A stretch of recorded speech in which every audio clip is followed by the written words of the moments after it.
नमस्कार दोस्तों, हमारे YouTube चैनल में आपका स्वागत है। मैं जनरल अवेयरनेस के अंतर्गत इतिहास विषय से संबंधित महत्वपूर्ण प्रश्नों की सीरीज लेकर चल रहा हूं, जो UPSC, PCS, SSC CGL, NTPC, CDS और सभी परीक्षाओं में आने वाले महत्वपूर्ण प्रश्न हैं। आज मैं महाजनपद काल से रिलेटेड दूसरी वीडियो लेकर आ गया हूँ। बिना देरी करते हुए प्रश्नों को शुरू करते हैं। प्रश्न नंबर 21, हर्यक वंश के किस शासक को कुणिक कहा जाता था? तो वह कौन सा शासक था जिसे कुणिक कहा जाता था? ऑप्शन ए बिंबिसार को, बी उदयन को, या सी अजातशत्रु को, या डी इनमें से कोई नहीं। तो दोस्तों इसका सही उत्तर है अजातशत्रु को। हर्यक वंश के अजातशत्रु को कुणिक कहा जाता था। कुणिक कहा जाता था अजातशत्रु को, और ये अजातशत्रु किस वंश से था? हर्यक वंश से। नेक्स्ट, किस शासक ने गंगा एवं सोन नदियों के संगम पर पाटलिपुत्र नामक नगर की स्थापना की?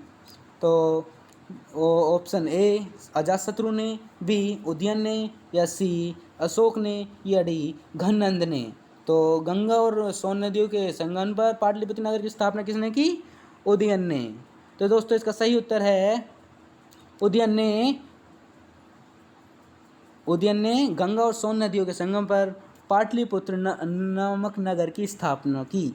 नेक्स्ट, प्रश्न नंबर 23, किस प्रकार का मेरुदंड पोट्री भारत में द्वितीय नगरीकरण या शहरीकरण के प्रारंभ का प्रतीक माना गया? ए घेरू रंग वाले मेरुदंड, बी चित्रित धूसर मेरुदंड, सी उत्तरी काले पॉलिशकृत बर्तन, डी काले और लाल बर्तन। मतलब भारत में द्वितीय नगरीकरण या शहरीकरण के प्रारंभ का प्रतीक वो किस प्रकार का था मेरुदंड? तो किसका था? उत्तरी काले और पॉलिशकृत बर्तन। तो इसका सही उत्तर है दोस्तों उत्तरी काले पॉलिशकृत बर्तन भारत में द्वितीय नगरीकरण एवं शहरीकरण के प्रारंभ का प्रतीक माने गए। नेक्स्ट, शिशुनाग वंश का वह कौन सा शासक था जिसके समय में वैशाली में द्वितीय बौद्ध संगीति का आयोजन किया गया और उसे कांकवर्ण के नाम से भी जाना जाता है? ए शिशुनाग, बी कालाशोक, सी नंदीवर्धन, या डी इनमें से कोई नहीं। तो मतलब वह शिशुनाग का कौन सा शासक था जिसके समय में वैशाली में द्वितीय बौद्ध संगीति का आयोजन किया गया, उसे कांकवर्ण के नाम से जाना जाता है? तो सही उत्तर है इसका दोस्तों कालाशोक। कालाशोक को मतलब सिंह वंश का शासक था वो, तो जिसके समय में वैशाली में द्वितीय बौद्ध संगीति का आयोजन किया गया, उसे कांकवर्ण के नाम से भी जाना जाता है। नेक्स्ट, कि नंद वंश का संस्थापक कौन था? तो ए महापद्नंद, बी कालाशोक, या सी घननंद, या डी नागार्जुन। तो नंद वंश का संस्थापक कौन था? महापद्नंद। तो नंद वंश का संस्थापक कौन था? महापद्नंद। और ये घननंद जो है मतलब घननंद क्या था? अंतिम तक था। नंद वंश का अंतिम शासक था घननंद, और नंद वंश का संस्थापक कौन था? वो था हमारा महापद्नंद। नेक्स्ट, किस शासक द्वारा सर्वप्रथम पाटलिपुत्र का राजधानी के रूप में चयन किया गया? ए अजातशत्रु द्वारा, बी कालाशोक द्वारा, या सी उदयन द्वारा, या डी कनिष्क द्वारा। तो दोस्तों इसका सही उत्तर है, हम पहले ही डिस्कस कर चुके हैं, वह है हमारा उदयन द्वारा सर्वप्रथम पाटलिपुत्र का राजधानी के रूप में चयन किया गया। नेक्स्ट, भारत में सिक्कों या मुद्रा का प्रचलन कब हुआ?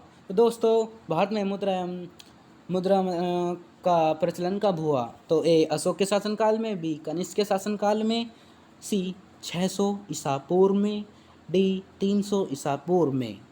तो दोस्तों भारत में सिक्कों का प्रचलन कब किया गया? तो इसका सही उत्तर है 600 ईसा पूर्व में भारत में सिक्कों या मुद्रा का प्रचलन किया गया। नेक्स्ट, काशी और लिच्छवी का विलय मगध साम्राज्य में किसने किया? तो काशी और लिच्छवी का विलय मगध साम्राज्य में किसने किया? वो तो ऑप्शन है हमारा बिंबिसार ने, या बी अजातशत्रु ने, या सी उदयन ने, या डी शिशुनाग ने। तो दोस्तों काशी और लिच्छवी का विलय मगध साम्राज्य में किसने किया? वो थे हमारे अजातशत्रु। अजातशत्रु ने काशी और लिच्छवी का विलय मगध साम्राज्य में किया। नेक्स्ट प्रश्न नंबर 29, किस शासक ने अवंती को जीतकर मगध का हिस्सा बना दिया? ए अजातशत्रु ने, बी बिंबिसार ने, सी शिशुनाग ने, या डी महापद्नंद ने। तो मतलब कौन सा शासक था जिसने अवंती को जीतकर मगध का हिस्सा बना दिया, मगध में विलय कर दिया उसका? तो इसका सही उत्तर है दोस्तों शिशुनाग। शिशुनाग ने अवंती को जीतकर मगध का हिस्सा बना दिया और वस्त को भी मतलब मगध साम्राज्य का इसमें मतलब विलय कर दिया और मिला कर दिया या उसका हिस्सा बना दिया। नेक्स्ट, शिशुनाग ने किस राज्य का विलय मगध साम्राज्य में नहीं किया? ए अवंती, बी वत्स, सी ए और बी दोनों, डी काशी। तो दोस्तों हम इसमें पहले ही डिस्कस कर चुके हैं कि शिशुनाग ने अवंती और वत्स इन दोनों क्या कर दिया था, मतलब मुगल साम्राज्य में मिला कर दिया था। तो इसके लिए मतलब ये उत्तर सही नहीं बैठते हैं। तो अब हम चलते हैं कि इसका जो मतलब डी दे रखा है, मतलब ये वाला जो डी ऑप्शन दे रखा है ये इसका सही उत्तर है, क्योंकि इसमें पूछा गया है कि शिशुनाग ने किस राज्य का विलय मगध साम्राज्य में नहीं किया, तो इसलिए यह उत्तर सही है। अब हम इसे नक्शे वगैरह भी देख सकते हैं। ये देखिए, ये रहा वस्त का उसने विलय किया था और तुम्हारा अवंती का उसने शिशुनाग ने विलय कर दिया था किसमें, मगध में, ठीक है नी। और तुम्हारा मगध की राजधानी प्रथम कौन सी थी, गिरिब्रज या राजगिरह, और अंक की राजधानी क्या है, चंपा। काशी की क्या है, वाराणसी। कौशल की क्या है, श्रावस्ती। और चेंदी की महिष्मति। मत्स्य की हाटक। सूरसेन की मथुरा। और कुरु और कहाँ गया। और चलते हैं नेक्स्ट प्रश्न पर। प्रश्न नंबर 31, मगध साम्राज्य के बारे में कौन सही नहीं है, ठीक है, नहीं मतलब कौन सही नहीं है। ये ए पुराणों एवं महाकाव्य के अनुसार इसकी स्थापना वीरभद्र ने की। बी महापद्नंद ने इसे सर्वाधिक विस्तार प्रदान किया तथा सर्वछत्रातक या क्षत्रियों का अंत करने वाला एवं इकराट की उपाधि धारण की। बी गिरिब्रज, राजगृह, पाटलिपुत्र एवं वैशाली क्रमशः इसकी 4 राजधानियाँ बनी। डी इनमें से कोई नहीं। तो हम इसमें देखते हैं कि मगध साम्राज्य के बारे में कौन सा सही नहीं है। तो मगध साम्राज्य के बारे में कौन सा सही नहीं है, ये देखते हैं कि पुराणों एवं महाकाव्यों के अनुसार इसकी स्थापना वीरभद्र ने की। तो इसकी ये तो बिल्कुल सही है। और महापद्नंद ने इसे सर्वाधिक विस्तार प्रदान किया, और सर्वछत्रातक क्षत्रियों का अंत करने वाला एवं इकराट की उपाधि धारण की, ये भी सही है। और गिरिब्रज, राजगृह, पाटलिपुत्र, वैशाली क्रम से इसकी 4 राजधानियाँ बनी, यह भी सही है। तो इसलिए इसमें हमारा सही उत्तर होगा ऑप्शन डी, क्योंकि इसमें पूछा गया है कि मगध साम्राज्य के बारे में कौन सा सही नहीं है। नेक्स्ट प्रश्न नंबर 32, मगध सम्राट बिंबिसार ने अपने राजवेद जीवक को किस राज्य के राजा की चिकित्सा के लिए भेजा था? ऑप्शन ए कौशल, बी अंग, या सी अवंती, या डी वैशाली। तो दोस्तों मगध सम्राट बिंबिसार ने राजवेद जीवक को अवंती के राजा की चिकित्सा के लिए भेजा था। तो इसका दोस्तों सही उत्तर है अवंती। अवंती को मतलब अवंती में किसने भेजा था कि बिंबिसार ने अपने राजवेद जीवक को अवंती राज्य के राजा के चिकित्सा के लिए भेजा था।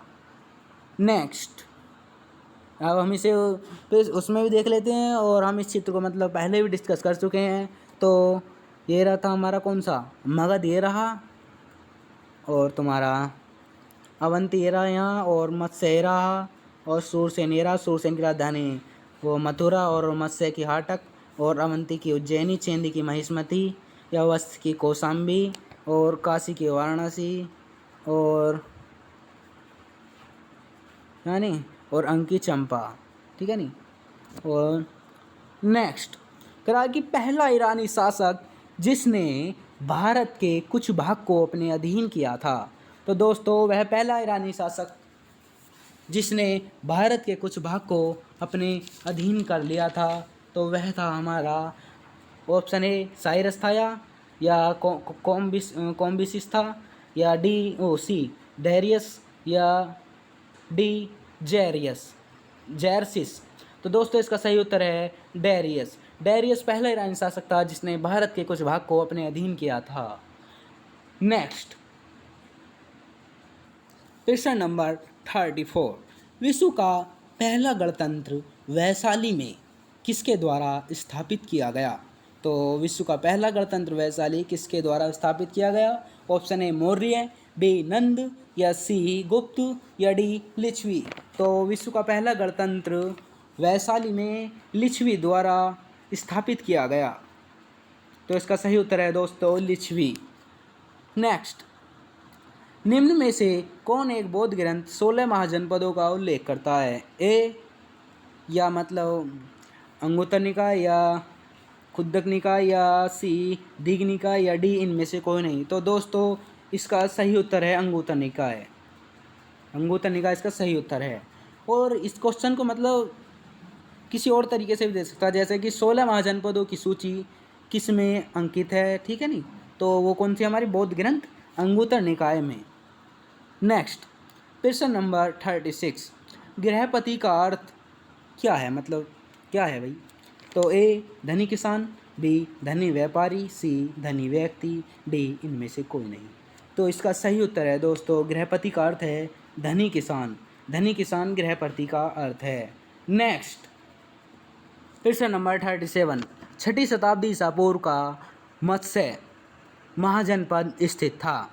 तो मत्स्य महाजनपद छठी शताब्दी ईसा पूर्व का कहाँ स्थित था?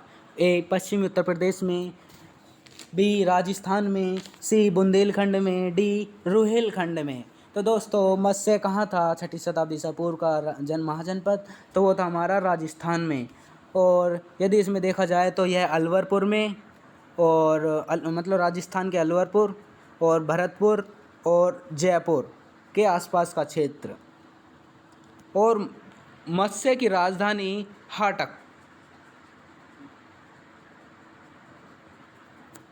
नेक्स्ट, प्रश्न नंबर 38, मगध के किस प्रारंभिक शासक ने राज्यारोहण के लिए अपने पिता की हत्या की एवं इसी कारणवश अपने पुत्र द्वारा मारा गया? Option A Bimbisara, B Ajatashatru, या सी उदयन, या डी नागदशक। तो दोस्तों ऐसा मतलब मगध के प्रारंभिक शासक ने राज्यारोहण के लिए अपने पिता की हत्या की एवं इसी कारणवश वह अपने पुत्र द्वारा मारा गया। तो वह कौन था?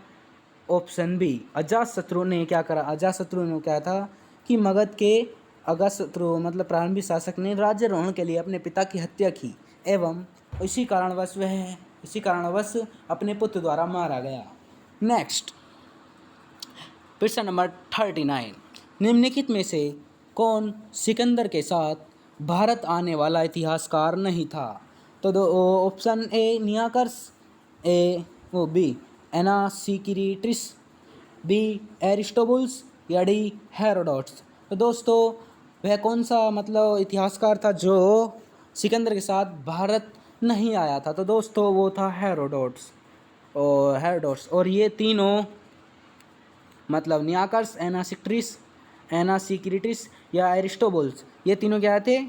आए थे, मतलब इतिहासकार हैं ये तीनों, और ये सिकंदर के साथ भारत आए थे। और हेरोडोटस को इतिहास का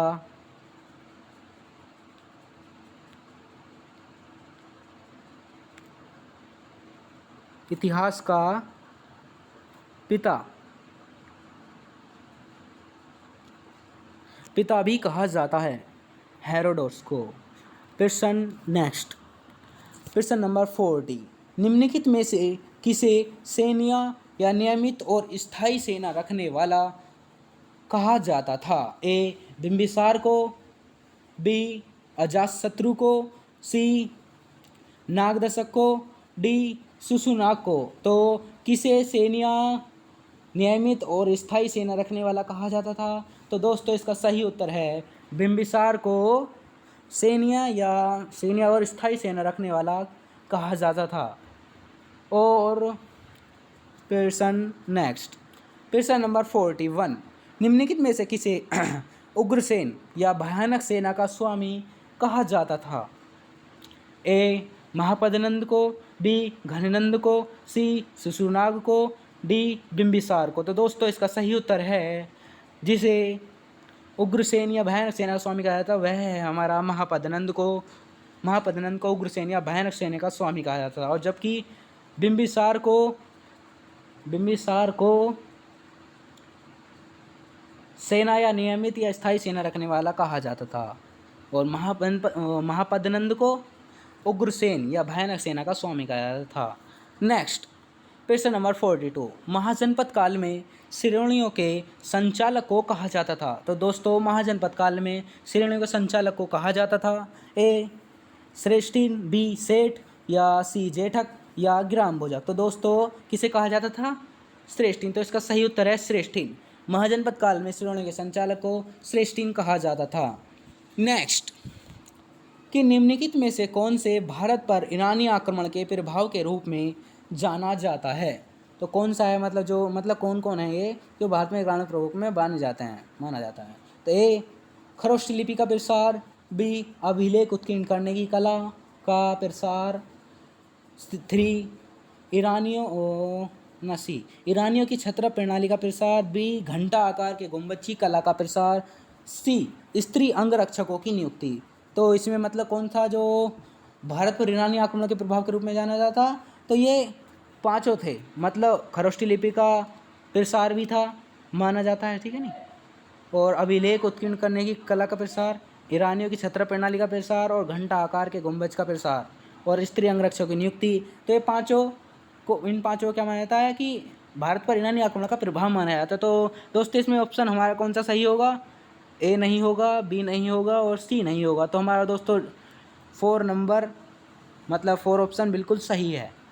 ये पांचों थे, एक तो खरोष्ट लिपि का प्रसार, और अभिलेख उत्कीर्ण करने की कला का प्रसार, और ईरानियों की छत्र प्रणाली का प्रसार, घंटा आकार के गुंबज की कला का प्रसार, स्त्री अंगरक्षकों की नियुक्ति। प्रश्न नेक्स्ट, निम्नलिखित में से कौन सा एक सिकंदर के आक्रमण का प्रभाव नहीं था? तो निम्नलिखित में से कौन सा था जो सिकंदर के आक्रमण का प्रभाव नहीं था? तो कौन सा था? ऑप्शन ए इस आक्रमण ने भारत और यूनान के बीच प्रत्यक्ष संपर्क स्थापित करवाया, बी इस आक्रमण ने पश्चिमोत्तर भारत में यूनानियों की स्थापना का मार्ग प्रशस्त किया, सी सिकंदर अनेक उपनिवेशों की स्थापना के लिए उत्तरदायी था, ठीक है नहीं। अब कह रहा है कि डी उसने भारत को यूनान की रियासत बनाया। तो इसमें कह रहा है कि सिकंदर के आक्रमण का प्रभाव नहीं था। ऑप्शन ए आक्रमण ने भारत और यूनान के बीच प्रत्यक्ष स्थापित किया, ये तो सही है, और बी इस आक्रमण ने पश्चिमोत्तर भारत में यूनानियों की स्थापना का मार्ग किया, ये भी सही है, और सिकंदर और अनेक उपनिवेशों की स्थापना के लिए उत्तरदायी था, ये भी सही है। तो दोस्तों इसका सही उत्तर है ऑप्शन डी, उसने क्या भारत को यूनान की रियासत बनाया, ये इसका बिल्कुल सही उत्तर है। क्योंकि इसमें पूछा गया है कि सिकंदर के आक्रमण का प्रभाव नहीं था, तो हमारा यही था कि उसने भारत को यूनान की रियासत बनाया, यही गलत है, मतलब प्रश्न के अनुसार यह सही है। नेक्स्ट प्रश्न नंबर 45, निम्नलिखित में से किस राज्य में गणतंत्रात्मक शासन व्यवस्था नहीं थी? तो निम्न किस में नहीं थी गणतंत्रात्मक शासन व्यवस्था? ऑप्शन ए कपिलवस्तु के शाक्य, कुशीनगर के मल्ल, और वैशाली के लिच्छवी, या डी मगध। तो दोस्तों निम्नलिखित में किस में नहीं थी गणतंत्रात्मक शासन व्यवस्था? ऑप्शन डी मगध में गणतंत्रात्मक शासन व्यवस्था नहीं थी, और कपिलवस्तु के शाक्य में भी थी, और तुम्हारा कुशीनगर के मल्ल में भी थी, और वैशाली के लिच्छवी में भी थी। और भी देख लेते हैं, मतलब जिनमें क्या थी गणतंत्र शासन व्यवस्था भी थी, ठीक है नहीं। तो वो थी कि निम्नलिखित में से इनमें भी गणतंत्र व्यवस्था भी थी। एक तो पिपलवन के मौर्य में भी गणतंत्र शासन व्यवस्था थी, पावा के मल्ल में भी थी, और सुसुमारगिरी के मग में भी थी, और केशपुत के कलाम में भी थी गणतंत्र शासन व्यवस्था। कल्लल कप्प के बुली में भी थी, मिथिला के विद्रोह में भी थी, और रामग्राम के कोल्य में, ये थोड़ा नीचे को गलती से नीचे हो गया, ठीक है, और ये उपरोक्त सभी में क्या थी गणतंत्र शासन व्यवस्था थी। नेक्स्ट सूची 1 को सूची 2 से सुमेलित कीजिए। ए अष्टकुलक पर अष्टकुलक, बी महामात्र, बी बलिसाधक अधिकारी शुक्लाध्यक्ष, ठीक है नहीं। तो हम इसमें देखते हैं कि अष्टकुलक को मतलब सुमेलित करना है हमें, तो आगे दिए गए कोड से सही मिलान करना कीजिए। तो इसमें क्या है कि अष्टकुलक क्या था, परामर्शदायी संस्था थी एक, ठीक है नहीं, परामर्शदायी संस्था थी। महामात्र उच्च कोटि के अधिकारी को मतलब कहा जाता था उस समय, ऐसे कुछ, ठीक है नहीं। और बलिसाधक मतलब किसानों से कर वसूलने वाला अधिकारी होता था। बलिसाधक मतलब किसानों का कर वसूलने वाला अधिकारी। और शुक्लाध्यक्ष शिल्पी व व्यापारियों से शुल्क या चुंगी वसूलने वाला अधिकारी। तो आगे दिए कोड से मिलान कीजिए। तो इसमें क्या है कि अष्टकुलक क्या हो गया, परामर्शदायी संस्था थी। और महामात्र क्या था, मतलब उस समय उच्च कोटि का अधिकारी था, ठीक है नहीं। और बलिसाधक क्या थे कि किसानों के लिए वसूलने वाला, मतलब किसानों से कर वसूलने वाला अधिकारी था। और शुक्लाध्यक्ष क्या था, शिल्पी व्यापारियों से शुल्क या वसूलने वाला अधिकारी। तो आगे दिए हैं कोड। तो हमारा दोस्त इसमें देखिए कि पहले का मतलब ए का 1, बी का 2 और सी का 3, तो डी का 4। तो इसमें हमारा सही उत्तर होगा ए का 1, बी का 2 और ए का 1, बी का 2 और सी का 3 और डी का 4। तो हमारा सही उत्तर होगा दोस्तों कूट ए। कूट ए इसका सही उत्तर है। Question next 47। छठी शताब्दी ईसा पूर्व के दौरान बड़े राज्यों के उदय का मुख्य कारण क्या था। ए उत्तर प्रदेश और बिहार में व्यापक पैमाने पर लोहे का उपयोग। बी जनजातीय समाज में अधिक व्यवस्थित जीवन का मार्ग प्रशस्त किया। सी व्यापार एवं वाणिज्य का उल्लेखनीय विकास इनमें ठीक है नहीं, या डी इनमें से कोई नहीं। तो दोस्तों इसका सही उत्तर है, सही उत्तर है ऑप्शन डी, इनमें से कोई नहीं। ऑप्शन डी इसका सही उत्तर है। छठी शताब्दी ईसा पूर्व के दौरान बड़े राज्यों में उदय का मुख्य कारण था, इनमें से कोई नहीं था। नेक्स्ट, सिकंदर की भारत में सफलता के निम्न कारण थे। ऑप्शन नहीं कि ए भारत में तब कोई केंद्रीय सत्ता नहीं थी। बी उसकी सेना श्रेष्ठ प्रकार की थी। सी उसे देशद्रोही भारतीय शासकों का सहयोग मिला, वह एक अच्छा प्रशासक था। तो मतलब इसके सफलता के निम्न कारण थे। तो इसमें क्या था कि भारत में तब कोई केंद्रीय सत्ता नहीं थी, तो ये तो बिल्कुल सही है। और उसकी सेना श्रेष्ठ प्रकार की थी, ये भी सही है। और उसे देशद्रोही या भारतीय शासकों का सहयोग मिला, ये भी सही है। और वह एक अच्छा प्रशासक था, ये भी सही है। तो दोस्तों इसका सही उत्तर है ऑप्शन डी। ऑप्शन डी मतलब ए बी सी डी मतलब चारों सही है इसके, मतलब ऑप्शन 4 सही है इसका।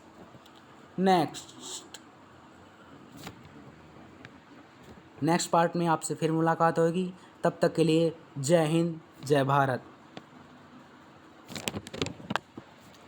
Thanks for watching.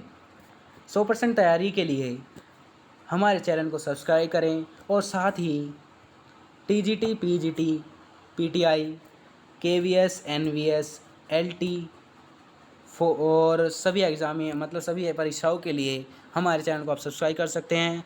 और भूगोल से संबंधित भी हमारे चैनल पर आप वीडियो देख सकते हैं, और संविधान से रिलेटेड भी आप वीडियो देख सकते हैं। और हमारे चैनल को सब्सक्राइब करें और बेल आइकन को दबाएं, जिससे आपको नए नोटिफिकेशन का मतलब वीडियो मिलती रहे। Thanks so much. Thank you so much.